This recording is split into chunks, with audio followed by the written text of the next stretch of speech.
and welcome to the Employee Safety Podcast from Alert Media, where you'll hear advice from experienced safety leaders on how to protect your people and business. I'm your host, Peter Steinfeld. Today, I invited Chris Nelson, Senior Vice President and Head of Asset Protection at Gap Inc., the clothing and accessories retailer. After a decade of service in the Military Police Corps, Chris also held positions in retail investigations, asset protection, loss prevention, and security for more than 20 years. In this episode, Chris shares Gap Inc.'s incredible preparation and response to the terrifying reality of active shooter events. Let's listen in.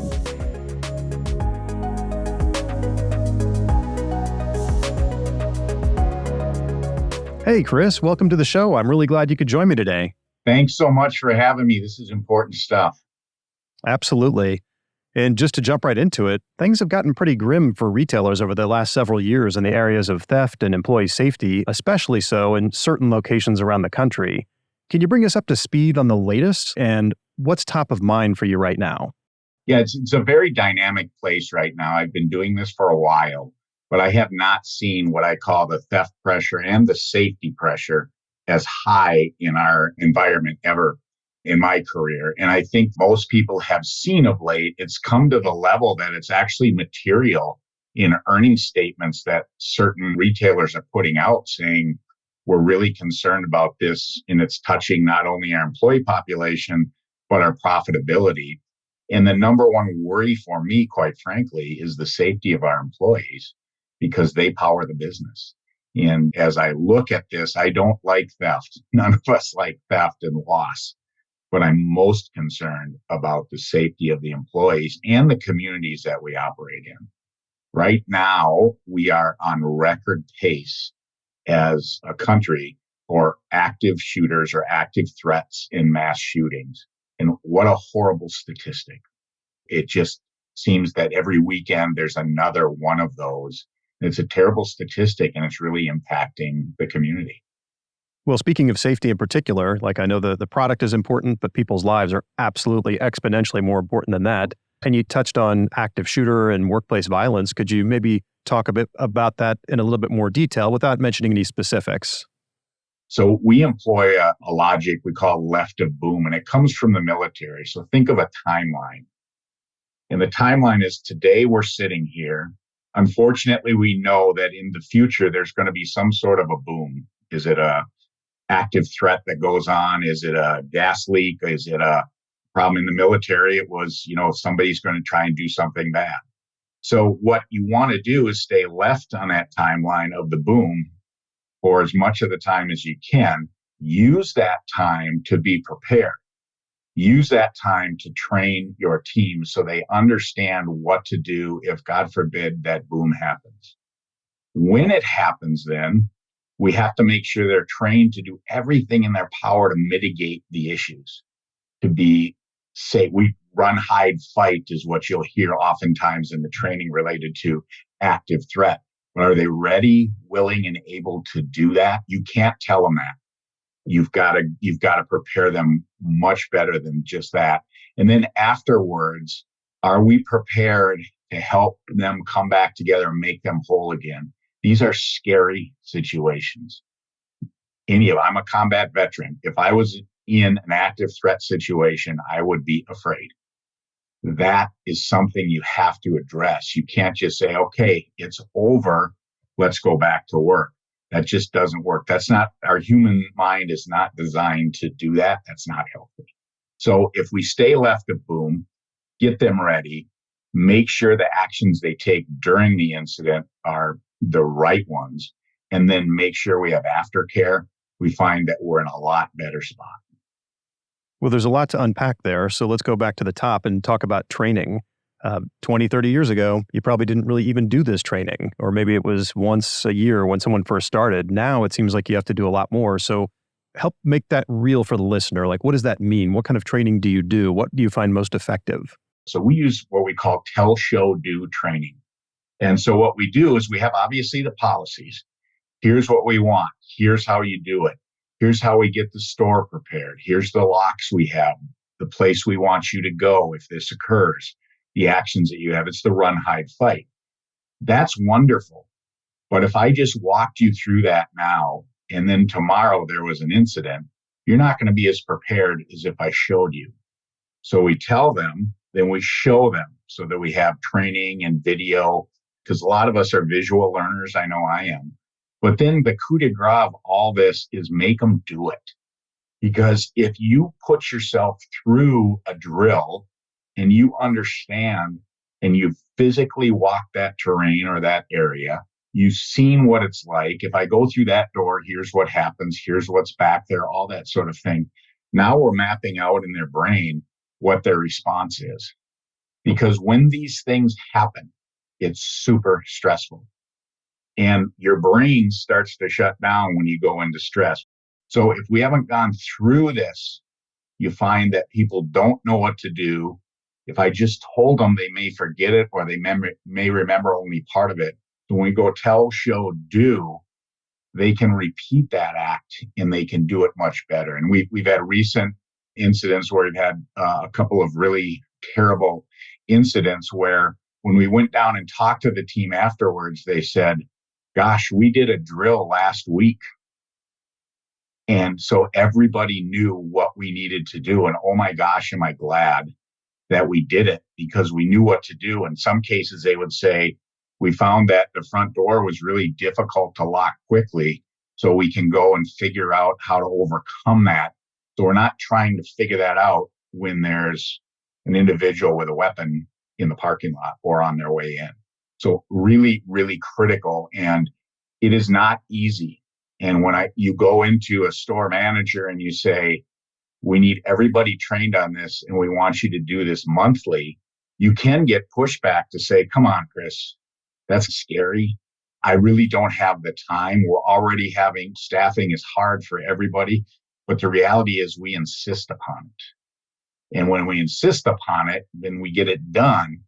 And then you start to see these green shoots come up where somebody says, gosh, I'm glad we did that because it really did help. It really did help us be safer. And that's not everywhere out there right now in the business community. Some folks are not doing that. And part of our messaging here today, I think, is, gosh, we have to do that.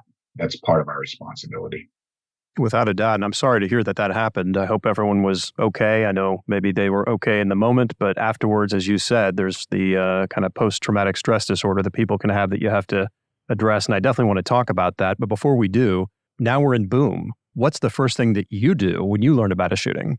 When it comes to me, there's already a team that has been trained as part of our left of boom on what to do.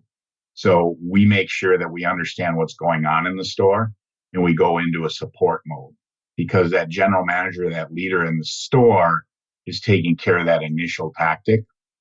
And then what we're doing is going in and saying, what's going on there? How can we help? What can we do to augment the law enforcement response? How can we make sure that you're safe? And we do some things that have developed, quite honestly, over time. In a recent incident, there was a lengthy period that the team was in lock and hide in the back room. Well, our manager in the area was able to stay in contact with that manager in the store, walk them through what was happening, talk to them about what the police were trying to do, talk to them about why it's important to stay where they are, stay safe. If they have customers that were concerned, it's another voice to help. And I think that becomes really critical because think of yourself as you're the manager on duty and this terrible thing just happened. And now you're in the back of the store with customers and employees.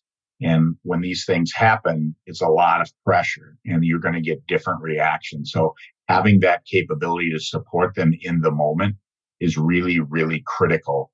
It doesn't replace quality training up front. That's the key. I think we all got to remember that. But being there with them and helping them get through, helping respond if the police want to say, hey, we need to use a camera angle that you have, or can you help us with X, Y, or Z? We're there for them. But I think being support at that point is really critical because they have a big job to do. Yeah, that's got to be absolutely terrifying for the people on site. So it sounds like from your perspective, if you're 10 miles away or 1,000 miles away, whatever it is, you're just that coordinator, the middle person who can help facilitate things between the first responders and then the folks on site because you have a good understanding of both those perspectives. Yes, yes. And we can understand what's going on. And depending on where you are, the police don't really know who's in there, how many are in there, what's going on. We don't really know, or in the store, what the police are doing. So what should I be prepared for?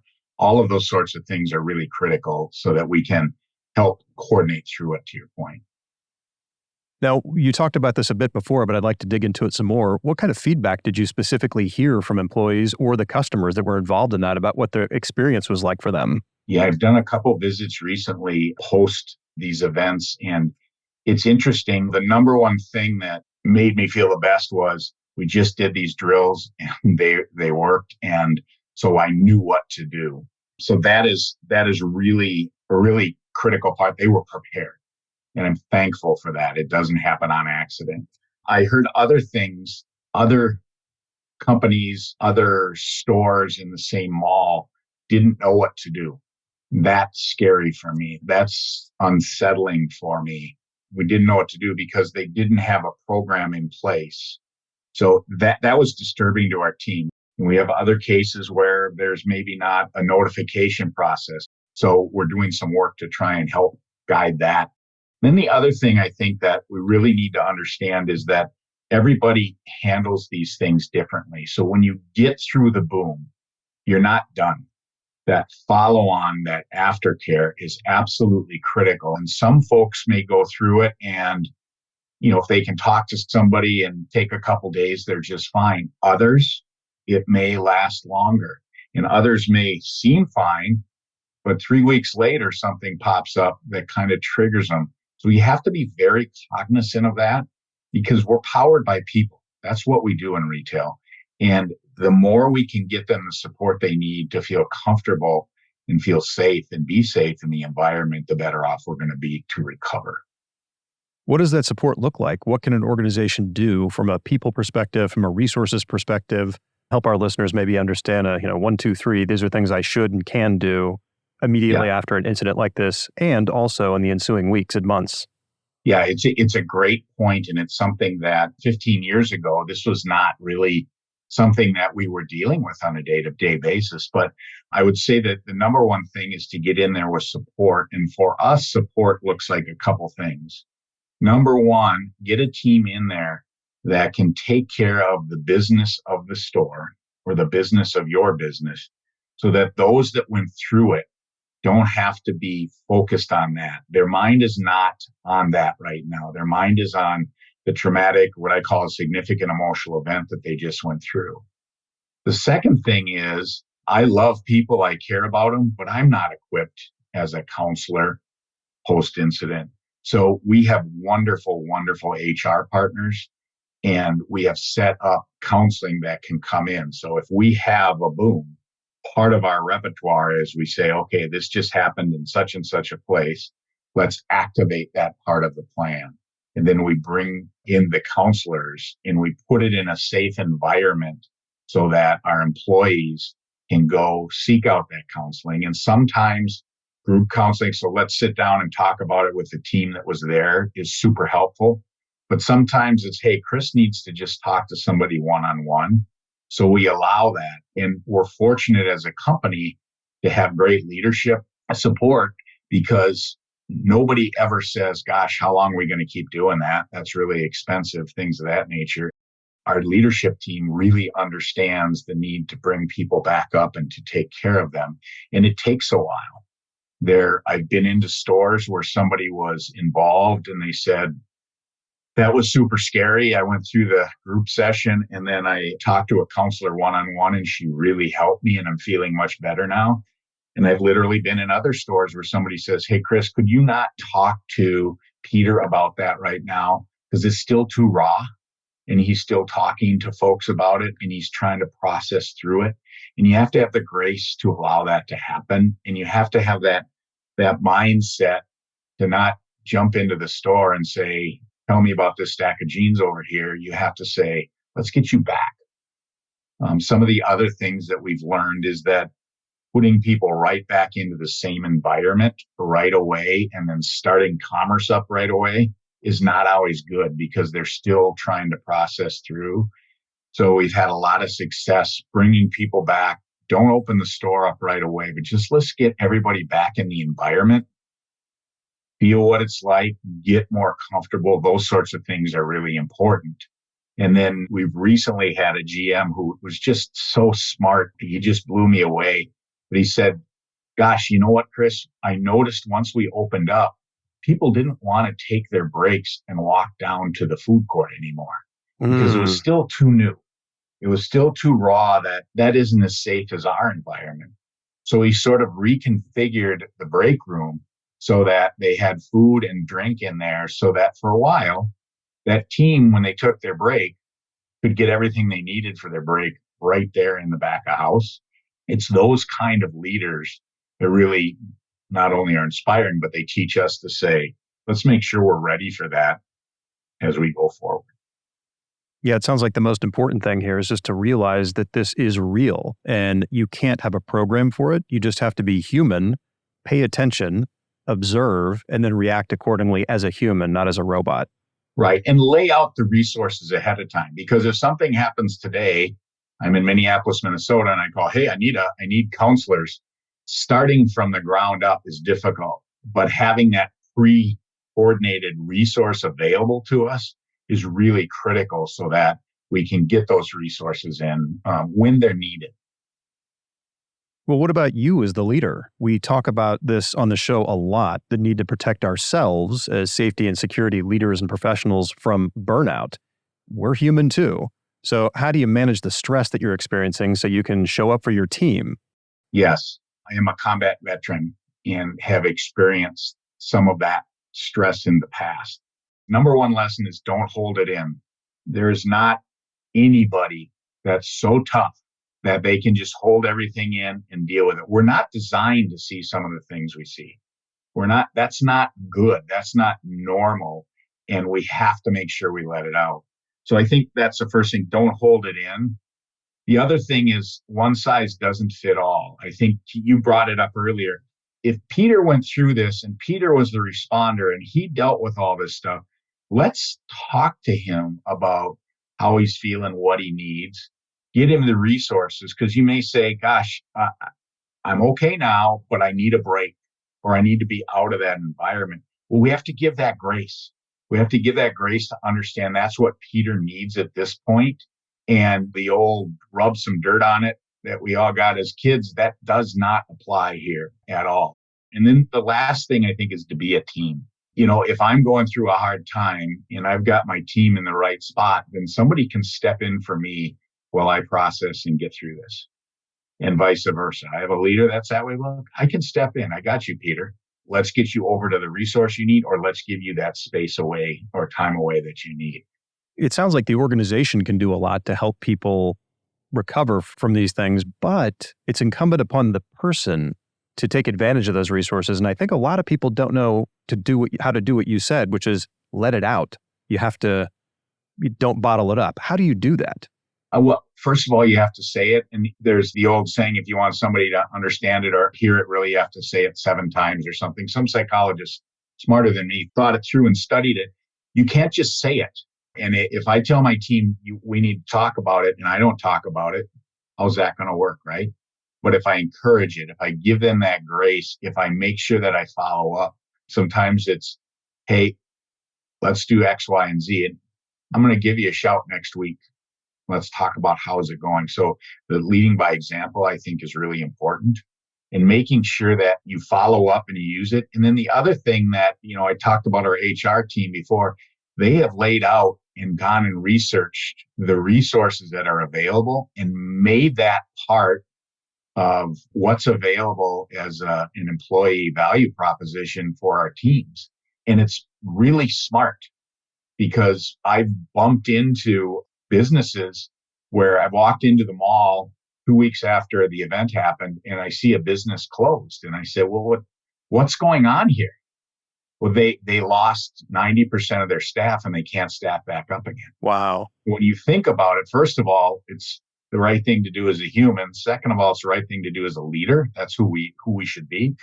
But practically speaking, we have to account for this because it's touching our team's lives. Yeah, it seems like employee safety and productivity are not mutually exclusive. Goes back to Maslow. If you don't feel safe, you cannot do anything else.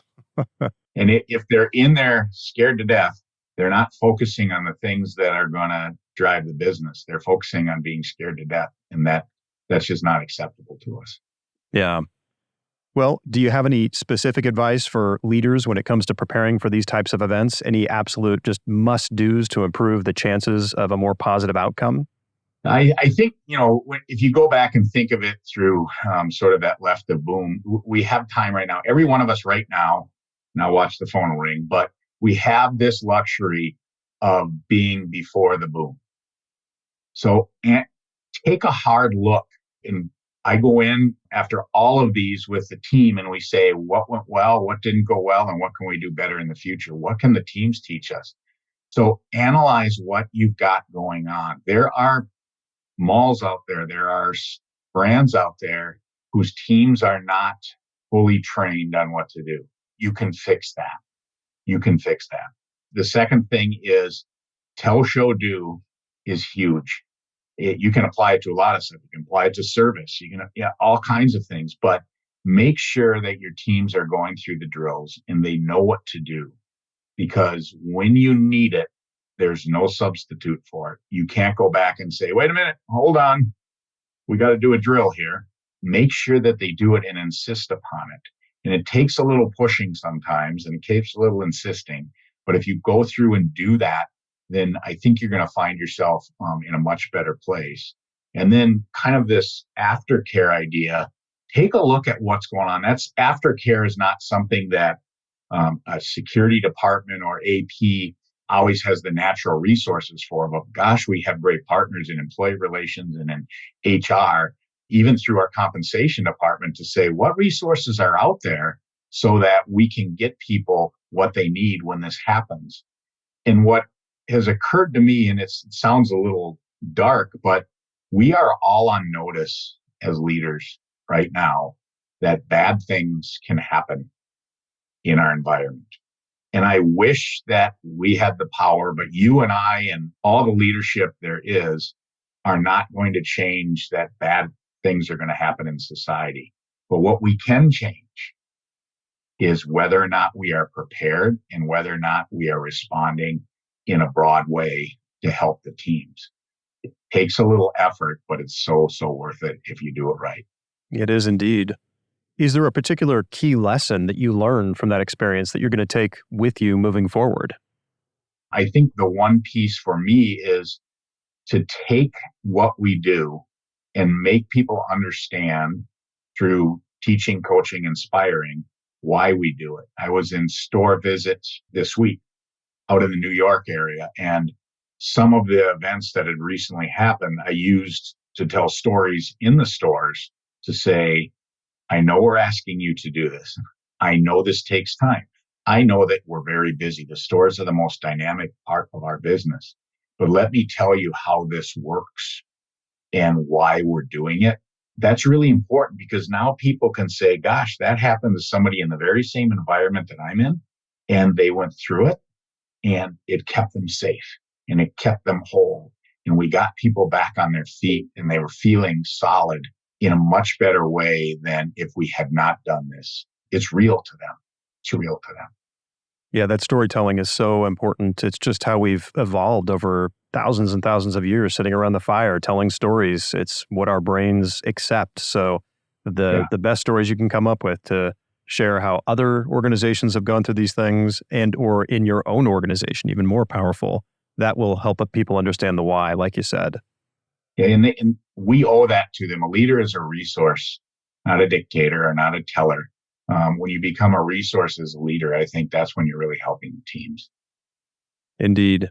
Well, as we start to wrap up here, do you have any final thoughts you'd like to impart to our listeners out there about this topic or anything when it comes to employee safety? I think employee safety is sort of a poster child for this, but a lot of the things that we do in the industry, whether it's retail or security at large, have competitiveness. We're not going to share our marketing plans. We're not going to share the newest item for holiday, all of those things. But when we're talking about safety, it's a team sport.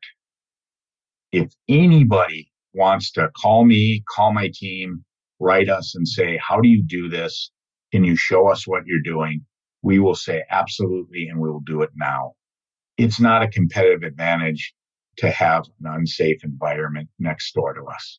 That unsafe environment is part of our community, and we don't want that to continue. So one, please go out and evaluate what you do. But then two, let's address this as a community. We do it all the time. We have really good success with the RELA AP leadership team. We share these things because we're part of a community. And that's what's going to win the day. It's not going to be one person who does it really good and 90 others are doing it poorly. That all comes together in the community. Absolutely. And that's precisely why we do this show, to help build that community. And I'm so happy that you reinforce that message and that you're making yourself available to folks out there to reach out to you. Thank you very much. You bet. You bet. Well, Chris, thank you for being on the show today. I think it's been great. I learned a lot, and I love this idea of tell, show, do. I think everyone should think about how they incorporate that into their safety trainings, regardless of what industry you're in. Yeah, it works. It works, and it gets people ready. And thank you so much for doing this. We appreciate it. The more of this we do, the safer the communities will be. You bet. You can learn more about Chris and his work with Gap Inc. in the show notes. We'll be back next week with more insights to help you protect your people and your business. For video highlights from today's episode, just search for Alert Media on YouTube. Don't forget to subscribe, rate, and review the show wherever you get your podcasts. Have a safe week, everyone. Thank you for listening to the Employee Safety Podcast from Alert Media, the industry's most intuitive emergency communication and threat intelligence solution. To learn more about how to protect your people and business during critical events, visit alertmedia.com. Until next time.